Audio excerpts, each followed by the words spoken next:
ಈ ಹೆಣ್ಣು ಮಕ್ಕಳಿಗೆ ಮೇಯ್ನ್ ಆಗಿ ವೆಯ್ಟ್ ಲಾಸ್ಗೆ ಬೇಕಾಗಿರುವಂತಹ ಎರಡು ಮುದ್ರೆಗಳನ್ನ ನಾನು ತಿಳಿಸ್ತೀನಿ. ಒಂದು ಸೂರ್ಯ ಮುದ್ರೆ, ಮತ್ತೊಂದು ಪೃಥ್ವಿ ಮುದ್ರೆ ಅಂತ ಅಂದ್ಬಿಟ್ಟು.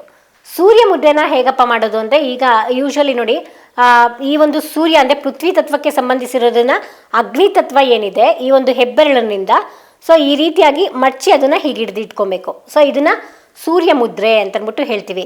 ಯಾಕಂದ್ರೆ ನೋಡಿ, ಪೃಥ್ವಿ ತತ್ವ ಅಂದ್ರೆ ನಮ್ಮ ಭಾರ ಆಗಿರ್ಬೋದು, ದೇಹದ ಎಲ್ಲಾ ಒಂದು ಏನು ತೂಕ ಆಗಿರ್ಬೋದು, ಅದು ಪೃಥ್ವಿ ತತ್ವಕ್ಕೆ ಸಂಬಂಧಪಟ್ಟಿರುವಂಥದ್ದು. ಸೊ ಅದನ್ನ ಅಗ್ನಿ ತತ್ವದಿಂದ ಬಂಧಿಸಿದಾಗ ಏನಾಗುತ್ತೆ ಅಂತಂದ್ರೆ, ಸೊ ಆ ಒಂದು ಫ್ಯಾಟ್ನ ಇದು ಸುಡುತ್ತೆ ಅಂತ ಅಂದ್ಬಿಟ್ಟು ಆ ಒಂದು ತತ್ವದಿಂದ ಇದು ಸಹಾಯಕಾರಿಯಾಗಿದೆ ಅಂತ ತಿಳಿಬಹುದಾಗಿದೆ. ಸೊ ಇದನ್ನ ಸೂರ್ಯ ಮುದ್ರೆ ಅಂತ ಅಂದ್ಬಿಟ್ಟು ಹೇಳ್ತೀವಿ. ಸೊ ಅದೇ ರೀತಿಯಾಗಿ ಪೃಥ್ವಿ ಮುದ್ರೆ ಅಂತ ಅಂದ್ಬಿಟ್ಟು ಹೇಳ್ತೀವಿ.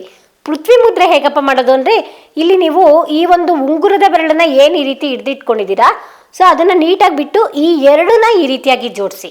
ಸೊ ಇದನ್ನ ಪೃಥ್ವಿ ಮುದ್ರೆ ಅಂತ ಅಂದ್ಬಿಟ್ಟು ಹೇಳ್ತೀವಿ. ಯಾಕಂದ್ರೆ ಪೃಥ್ವಿ ತತ್ವ ಹಾಗೆ ಈ ಒಂದು ಅಗ್ನಿ ತತ್ವ ಇದೆರಡು ಸೇರಿದಾಗ ಏನಾಗುತ್ತೆ ಅಂತಂದ್ರೆ, ಸೊ ಫ್ಯಾಟ್ ಅನ್ನೋದು ಕಡಿಮೆ ಆಗ್ತಾ ಹೋಗುತ್ತೆ.